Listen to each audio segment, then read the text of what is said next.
राम जय जय राम। सच्चिदानंद भगवान की, सनातन धर्म की। एक वैज्ञानिक सत्य है कि जो चीज पैदा होती है वह समाप्त होती है, और ये भी एक वैज्ञानिक सत्य है कि कुछ भी पैदा हो, पैदा होने के लिए, पैदा होने के पहले कोई चीज चाहिए जिससे वो पैदा हो। जैसे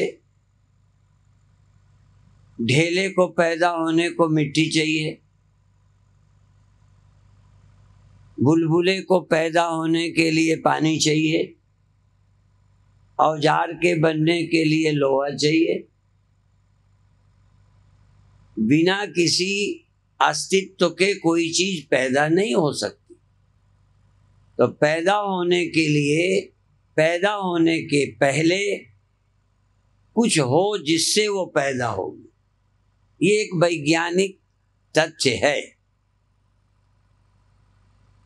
यह वस्तु, यह नियम जड़ पर ही लागू नहीं है, यह नियम चैतन्य पर भी लागू है। यदि चैतन्यता पैदा होती है तो उस चैतन्यता के पैदा होने के पहले कोई होना चाहिए। चैतन्यता का पैदा होना ही आत्मा का जन्म है, और चैतन्यता का न होना भी आत्मा की मृत्यु है।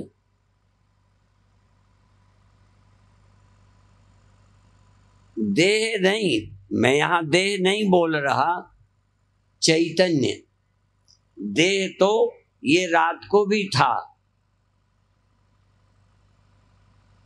आपका देह रात को नहीं था? था। रात को देह का पता था? नहीं था। क्यों नहीं था? देह तो हाजिर था, देह का पता क्यों नहीं था?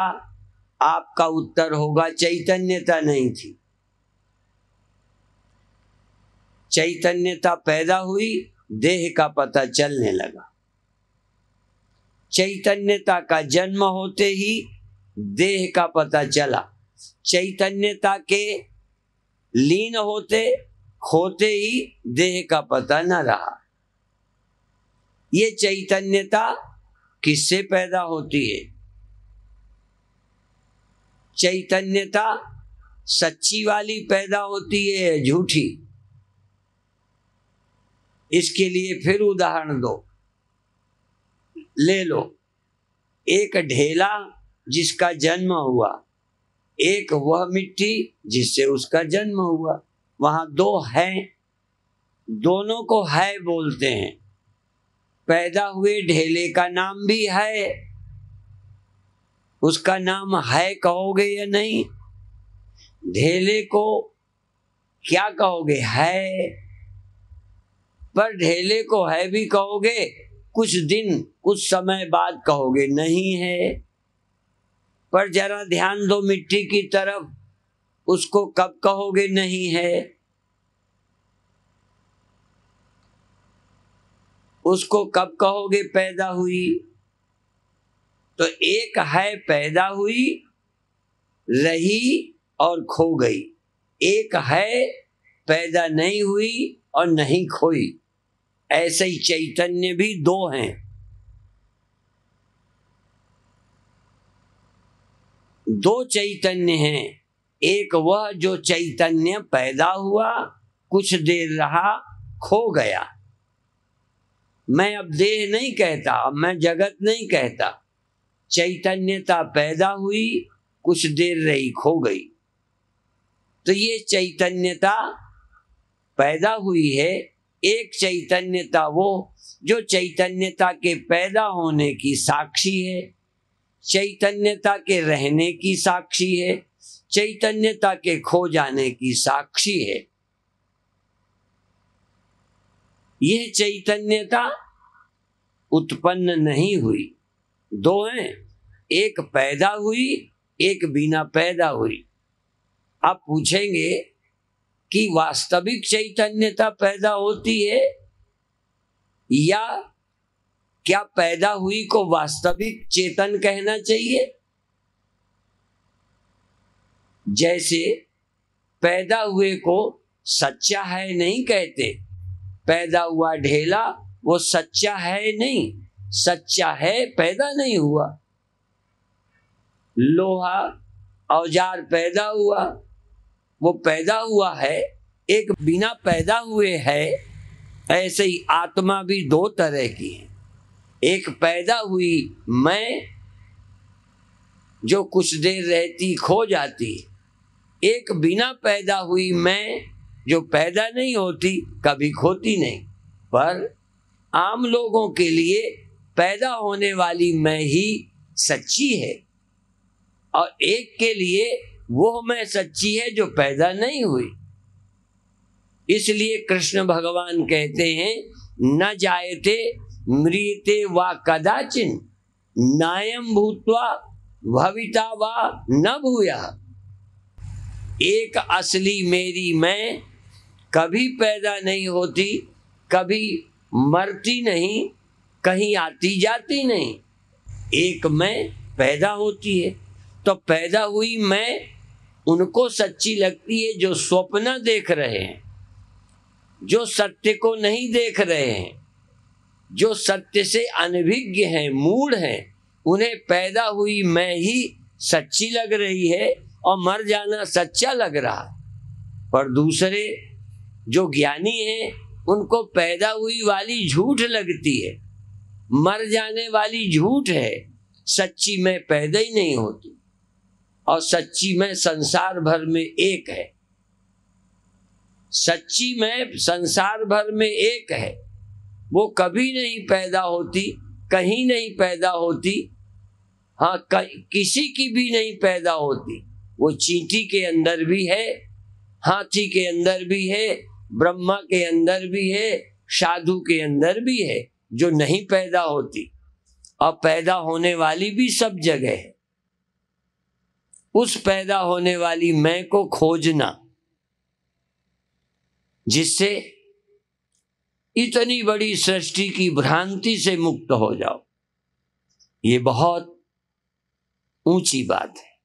जहां हमें धनी होना जरूरी है, जहां हमें स्वस्थ होना जरूरी है, लेकिन जिसको आप स्वस्थ रख रहे हो, दोनों बातें समझ लो, जरूरी भी है, पर स्वस्थ तो रहेगा तो ना रहेगा तो इस स्वस्थ देह को बचा सकोगे? हम और एक मेरे गुरु भाई, हम आपस में एक श्लोक बोलते थे, शरीरम पुष्णाति लंपटा।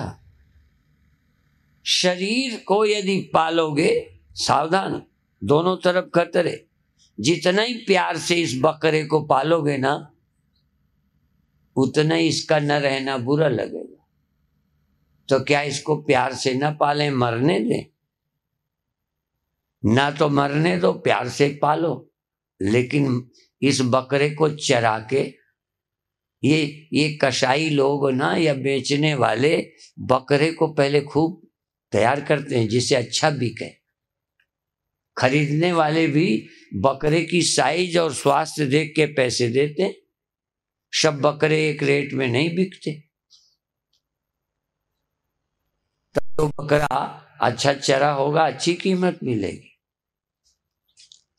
अब ये चरा चराया बकरा, ध्यान रखना, हमारे ग्रंथ कहते हैं कि ये बकरा मैं बोलता है, पर जब ये मार दिया जाता है, फिर ये रुई की धुनकी के लिए लगाया जाता है, तब कहते हैं टू टू टू बोलता है।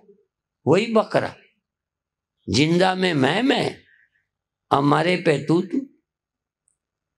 अब वो बकरा तो मरने के बाद भी तू बोलता है, ये मर जाएगा तो बोलेगा ही कुछ ना, न मैं बोलेगा न तू। इसको तो जिंदगी में बोलना है, चाहे मैं बोले चाहे तो तू बोले। अब तुम देखो क्या बोल रहे हो। बकरे ही हो, बुरा नहीं मानना। और उसको तो कोई कसाई बकरे को खरीदता है, मारता है। ये बकरा चरा चराया कोई आदमी नहीं मारता, सांप नहीं मारता। ये तो काल समय मार देगा। वो बकरा कोई अपनी मौत मरते होंगे, नहीं, ज्यादातर कसाई मारते हैं। पर ये बकरा शायद है कोई किसी के मारे। ये तो एक ही है सबके मारने वाला, कसाई। जानते हो उस कसाई का नाम, जो सबको मारता है, किसी को नहीं छोड़ता, उस कसाई का नाम काल है, समय, टाइम। मार देगा। कितना चराओ तो मार देगा। अब भूखा मारो तो खाने का ना दो, दुबला कर लो, तपस्या कर लो, जंगल चले जाओ, घर बार में न रहो, शादी न करो, तो इस बकरे को छोड़ देगा। ध्यान रखो, इस बकरे को तो काल छोड़ेगा ही नहीं। चाहे एकादशी का व्रत करो, चाहे द्वादशी का, एकाहारी बनो चाहे द्वाहारी बनो। मैं नहीं कहता स्वस्थ नहीं रहना चाहिए, पर जो केवल स्वास्थ्य के उपासक हैं, केवल क्षर के उपासक हैं, केवल न रहने वाले को ही पाले जा रहे हैं, सोचने का समय ही नहीं। कई धन कमाने लगे हैं, स्वास्थ्य के लिए समय नहीं। कई लोग स्वास्थ्य पाने में लगे हैं, पर परमात्मा और अध्यात्म से मतलब नहीं। विदेशों में, बहुत देशों में योग स्वास्थ्य परक है, आध्यात्मिक योग नहीं है।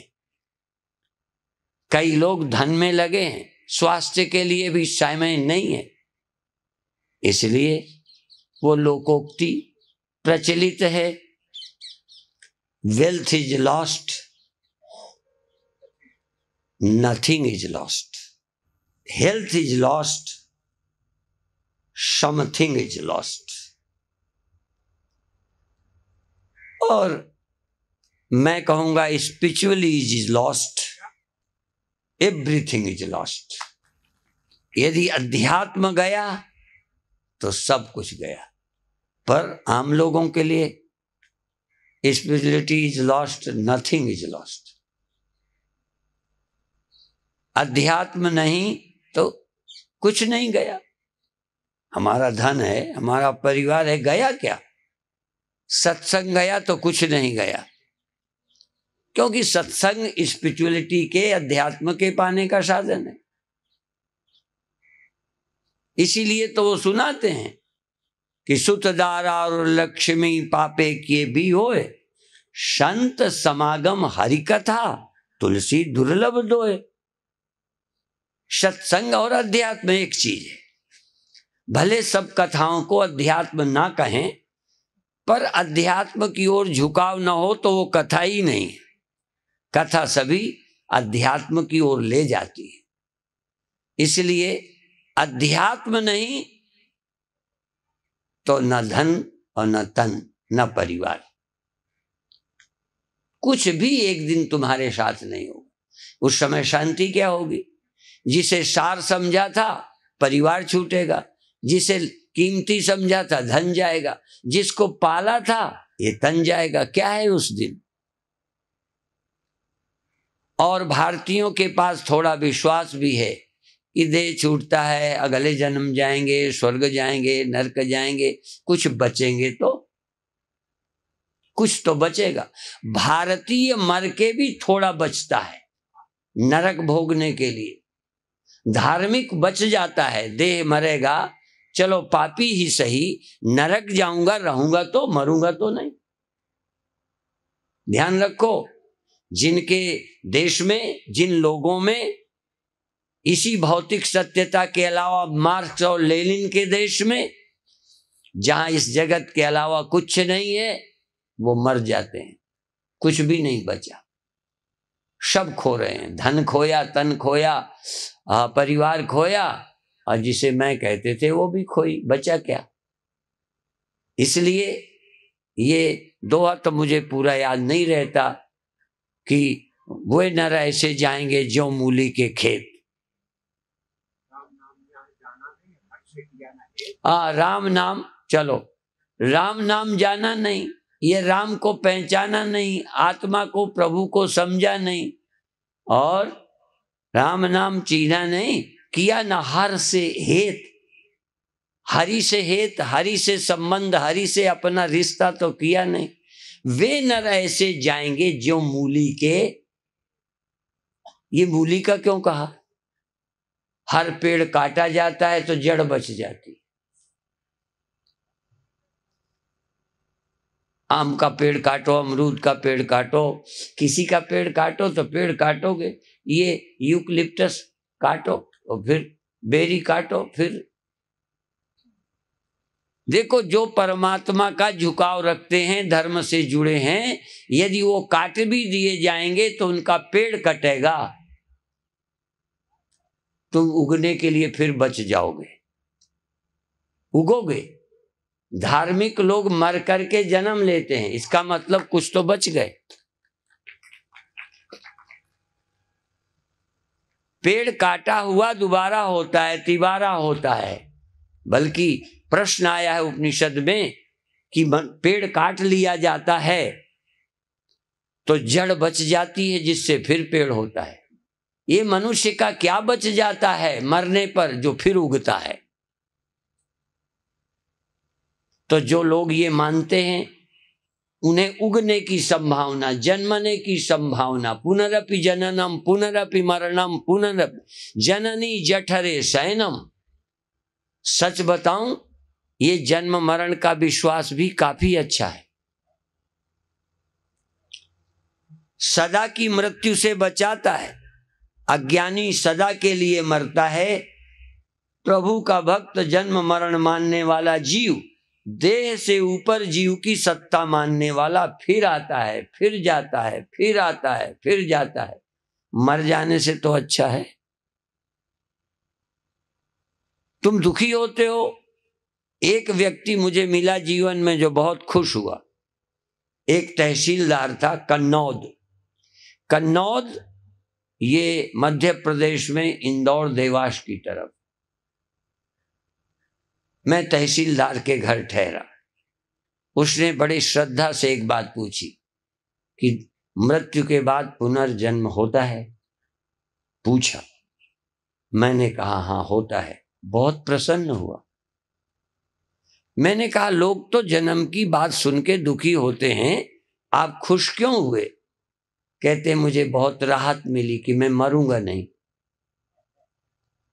पुनर्जन्म का मतलब देह नष्ट होने पर बचूंगा, दूसरा जन्म लूंगा, ये तो राहत की बात है। पर जो लोग जीव नहीं मानते, देह ही मानते हैं, पुनरागमनम कुतः यावत जीवेत सुखम जीवेत ऋणम कृत्वा घृतम पीवेत भस्मीभूतस्य देहस्य पुनरागमनम कुतः। इस भस्मीभूत देह का नष्ट हो गया, जल गया, आता जाता कौन? तो जहां आता जाता कोई नहीं, इस मानने से किसी को राहत होगी, नरक स्वर्ग से छुटकारा होगा। देखो ध्यान रखो, लेनिन और मार्क्स को नरक स्वर्ग से छुटकारा, मर गए, खेल खत्म। न नरक जाएंगे, न स्वर्ग जाएंगे, न बचेंगे, न कर्म फल भोगेंगे। एक राहत वो भी देता है, पर हमारे धर्म ग्रंथ राहत देते हैं, नरक से नहीं, स्वर्ग से नहीं। वो कहते हैं तुम रहोगे, मरोगे नहीं। मर जाने से जेल जाना अच्छा। क्या राय है? फांसी का दंड पसंद करोगे कि 5-7 साल की जेल? झूठ नहीं बोलना। देखो ये साइकोलॉजिकल, इसलिए जीव पर विश्वास होने से मृत्यु का ख्याल झूठा पड़ता है।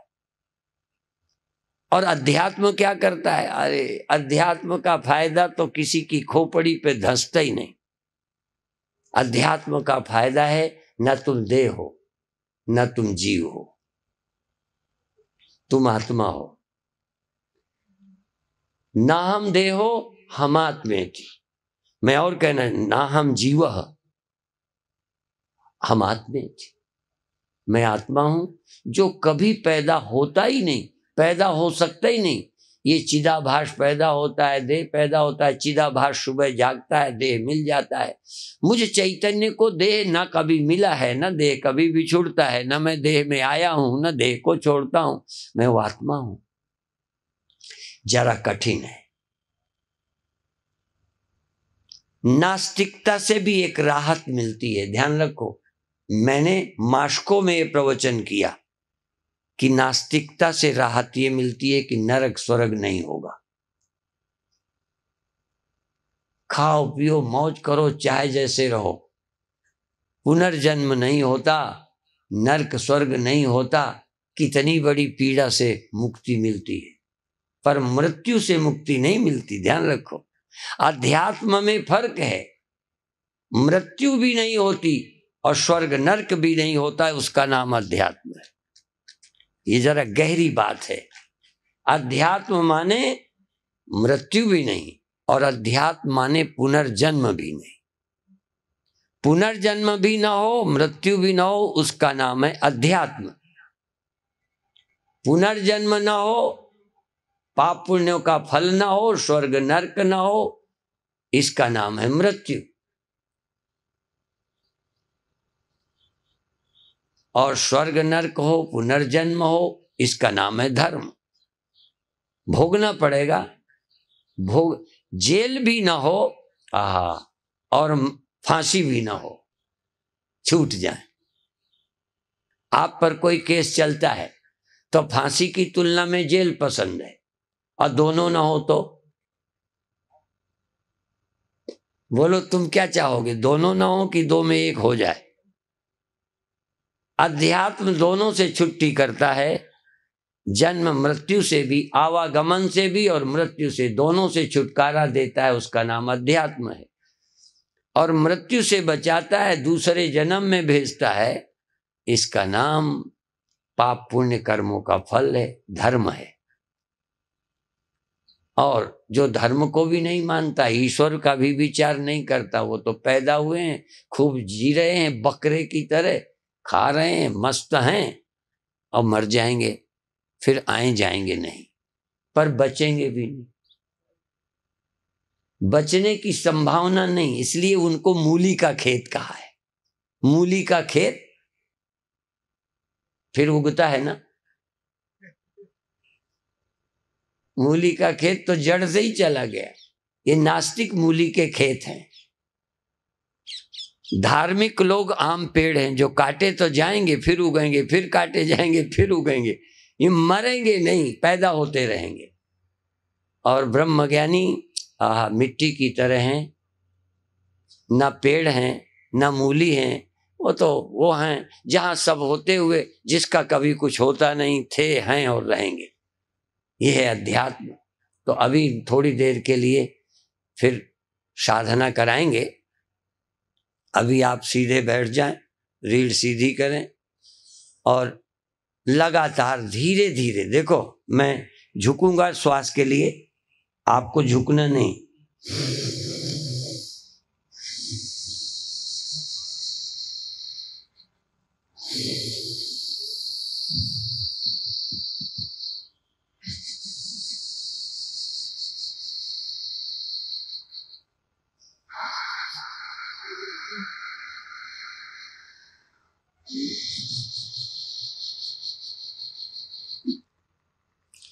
देर तक श्वास छोड़ेंगे, जितनी ज्यादा देर छोड़ सको, आपकी जितनी ताकत, लंबी, जितनी देर तक छोड़ सको छोड़ना, और जितना देर तक ले सकना लेते जाना, लेते जाना, लेते जाना, बंद ना करना, लेते ही जाना।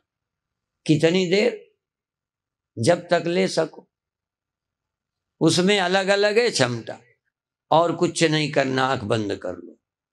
आज अभी मंत्र नहीं, हम बाद में बताएंगे। आंख बंद करिए, धीरे धीरे एक बार श्वास को छोड़कर धीरे धीरे लीजिए और धीरे पूरी जब ले लो, जितनी लंबी ले सको, जब लेना बंद हो जाए तब छोड़ना शुरू कर दो। छोड़ न दो, छोड़ना शुरू कर दो। जैसे चलना शुरू करें, चलते जाएं चलते जाएं चलते जाएं, फिर लौट पड़ें, अबाउट टर्न, फिर लौट पड़ें, लौटते जाएं लौटते जाएं लौटते जाएं।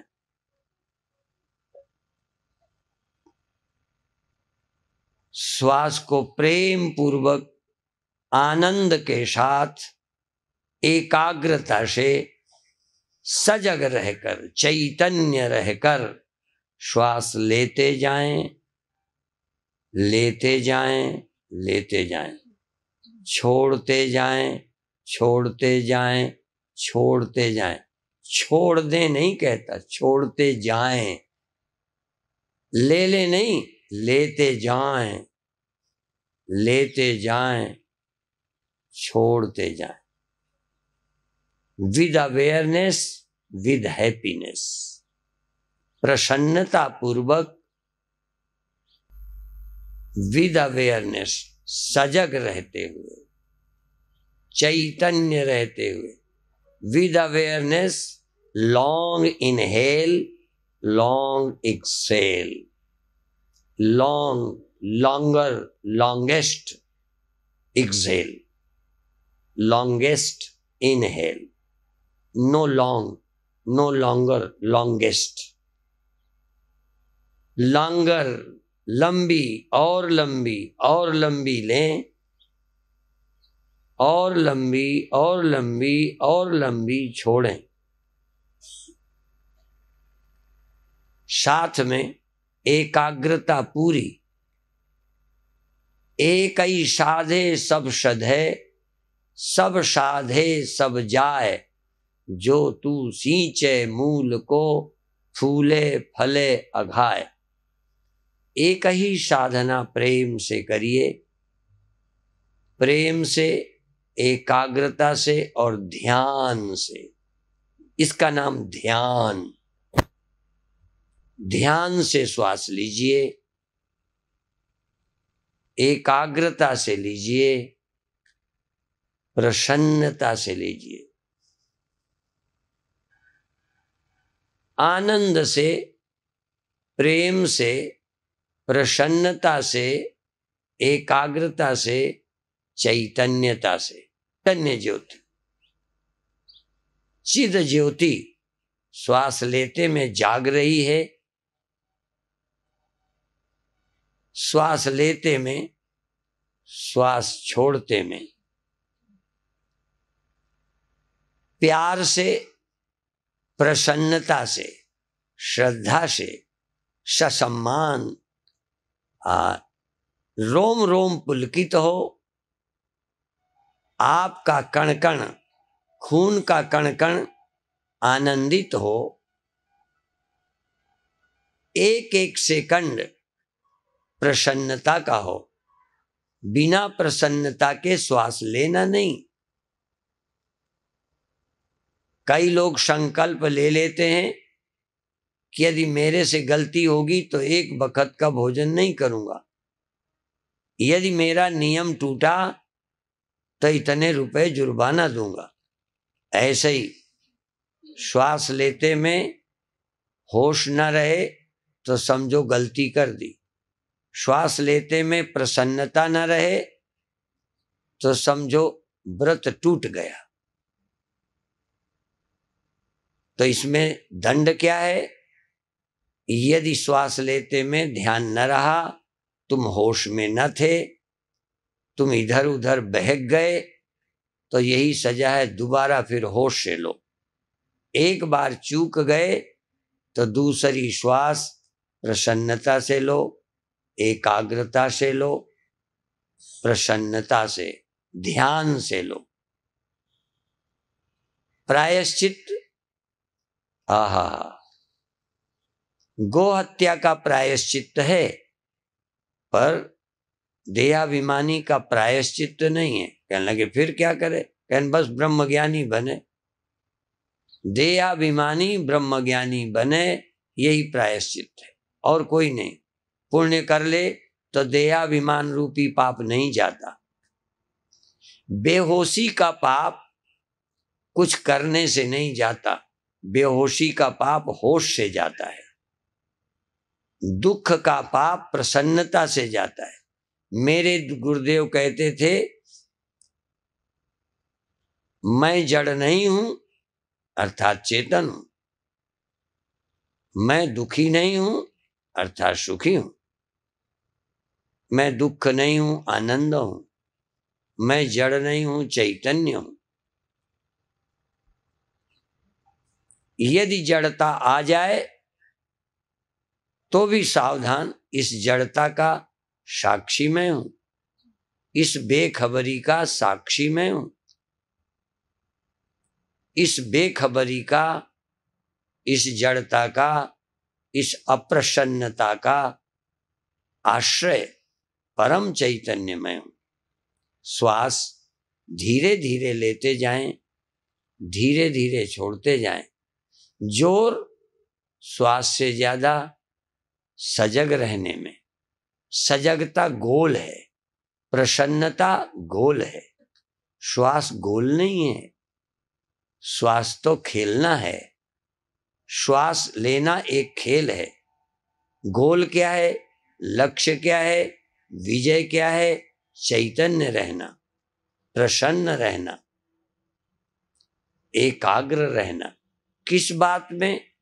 मैं चैतन्य हूं, मैं प्रसन्न हूं, इस बात का स्मरण बनाए रखना। सुमिरो सुमिर सुमिर सुख पाओ, कल कलेश तन माहि मिटाओ, और काज तेरे किते न काम, मिल साथ संग भज केवल नाम। श्वास आ रही है, ध्यान रखो तुम पूरे टाइम चेतन हो। श्वास के आते में सजग हो, प्रसन्न हो, एकाग्र हो। मैं पहलवानी की बात नहीं कहता, पहलवान कसरत कर सकते हैं, जागना पहलवानों के बश का भी काम नहीं। कर्म तो मूर्ख भी कर लेते हैं, पेड़ भी कर्म करते हैं, पर आत्मा को खो चुके हैं। तुम श्वास लेते समय सजग हो, चैतन्य हो, प्रसन्न हो, अचल हो, अचल अचल हो, अचल अचल चेतन। बहुत अच्छे।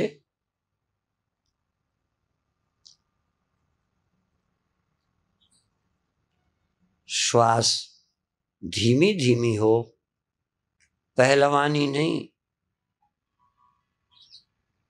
कसरत नहीं। बहवो ज्ञान तपसा पूता मद भावमागता। यद्यपि कर्म से भी पवित्रता आती है,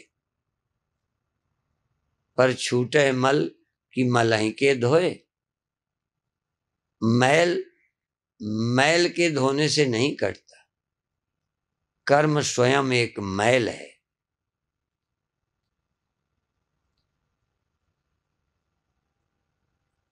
सभी कर्म सर्व कर्माखिलम पार्थ ज्ञाने परिसमाप्यते। सकल कर्म करि थक्यों गोसाई, सुखी न भयो अभय की नाई। विश्राम, श्रम रहित, नेचुरल ब्रीदिंग, स्वाभाविक श्वास, प्रयत्न रहित सजगता, श्रम शून्य प्रसन्नता। श्रम कोई नहीं, प्रसन्न हूं। श्वास नेचुरल है, स्वाभाविक है, मैं नहीं लूं तब भी आती है, मैं नहीं छोड़ूं तब भी जाती है। जब गहरी नींद में आती जाती है, उसका कर्ता मैं कैसे हो सकता हूं? श्वास का मैं कर्ता नहीं हूं। श्वास प्राकृतिक है, नेचुरल है, स्वाभाविक है। श्वास के तुम लेने वाले कौन? यदि तुम लेने वाले होते तो जब तुम सो गए थे तब श्वास बंद हो जाती, जागते तब चलती।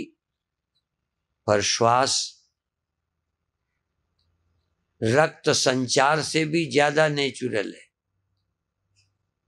ब्लड सर्कुलेशन थोड़ा बहुत नियंत्रित कर सकते हो, श्वास तो बहुत नेचुरल है। गहरी नींद में रक्त संचार होता रहता है, श्वास चलती रहती है, शरीर के सेल्स बनते मिटते रहते हैं बिना कुछ किए। ऐसे ही सब कुछ हो रहा है। उस समय तुम सोए थे, इस समय तुम जाग रहे हो। पर जितना नेचुरल नींद में हो रहा था उतना ही नेचुरल जागृत में हो रहा है। किसी के तुम करता नहीं हो। ध्यान रखो, तुम कुछ भी करते नहीं। नैव किंचित करोमीति युक्तो मन्येत तत्ववित्। तत्ववेत्ता ये जानता है कि मैं कुछ भी नहीं कर रहा। यहां तक सो जाते हो, सपने आते रहते हैं, क्या उनको तुम लाते हो?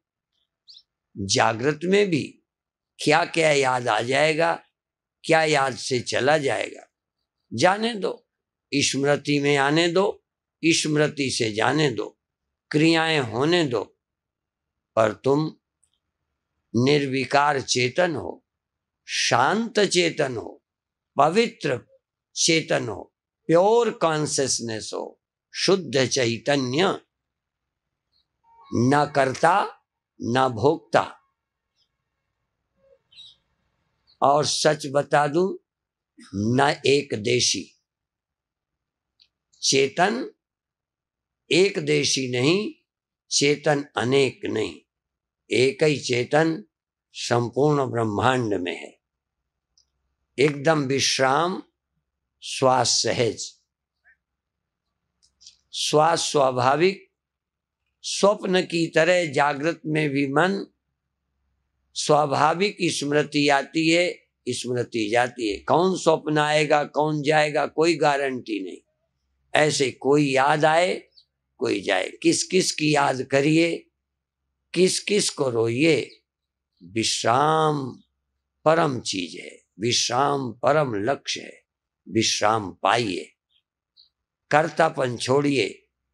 सिर का भार उतर गया है, गुरु मिलने से मन भर गया है। निश्चिंत निर्द्वंद। श्वास आती है ठीक है, नहीं आती नहीं सही। याद आती है ठीक है, याद नहीं आई ठीक है। मन गया कहीं गया, आया कहीं आया। मैं करता ही नहीं हूं, मेरे ऊपर कोई जिम्मेदारी नहीं है। जैसे स्वप्नों की समय स्वप्न की मेरी कोई जिम्मेदारी नहीं। अच्छा आ गया, बुरा आ गया, जागे तो खो गए। ऐसे ही शब होने दो, शब होने दो, शब होने दो। बाहर भीतर जो कुछ हो रहा है, पर तुम आकाश की तरह हो। बस अंतिम साधना आकाशवत सर्वगतश्च नित्या। तुम चैतन्य आकाश हो। तुम्हारे में देह और संसार सब हैं। बाहर भीतर सब तुम में है। बाहर भी तुम में, भीतर भी तुम में। बाहर भीतर का ज्ञान तुम में, सूक्ष्म स्थूल कारण का ज्ञान तुमको, जागृत स्वप्न सुषुप्ति अवस्थाएं तुम में। मन और सृष्टि दोनों तुम में रहती है। तुम मन नहीं हो, मन भी तुम में, संसार भी तुम में। मन भी शुद्ध चैतन्य में रहता है और इसी चेतन में सृष्टि रहती। मन, माया, प्रकृति, जगत, चार नाम एक रूप। जब लगी है सांचे लगे, नहीं जान्यो निज रूप। यही स्थिति भक्ति बेदाग, अरे मन निज स्वरूप में जाग। तू मन और जगत दोनों ही चैतन्य में रहते हैं, चैतन्य के आश्रित हैं। चैतन्य कोई हींग नहीं है जो डिबिया में रहता है। चैतन्य में ही सृष्टि रहती है, मन रहता है, स्मृतियां रहती हैं, सब कुछ चेतन में रहता है। तू चेतन है, तू चल नहीं। आकाश, हवा चलती है, पेड़ हिलता है, साइकिल, मोटर, आदमी, पशु, पक्षी, जहाज चलते हैं, आकाश नहीं। तू चैतन्याकाश है, चिदाकाश है। तू मन नहीं है, तू देह नहीं है, तू भीतर बाहर की कल्पना करने वाला मन, कभी भीतर कभी बाहर। ये हवा की तरह चलता है, वायु के समान मन गतिमान है। पर आकाश न वायु के चलने से चलता है, न वायु के रुकने से रुकता है। आकाश कभी चला ही नहीं। तो तू चैतन्य है, इस बात की याद रख, अचल है, सनातन है। 1 मिनट विश्राम, फिर इसी के साथ ध्यान पूरा।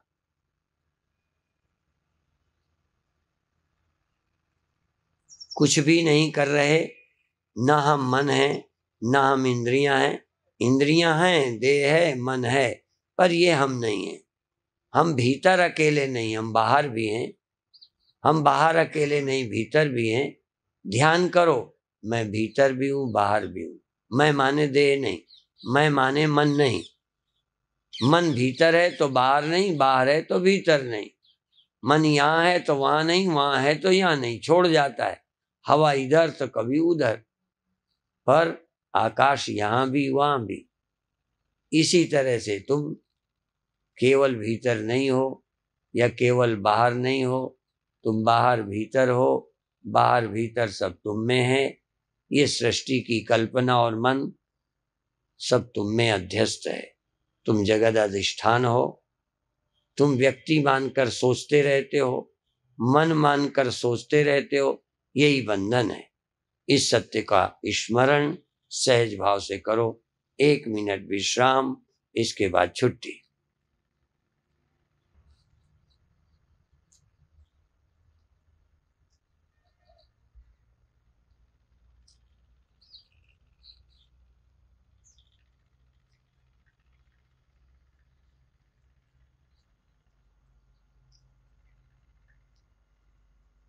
ज्ञान के बाहर कुछ नहीं है, चैतन्य आत्मा के बाहर कुछ नहीं है।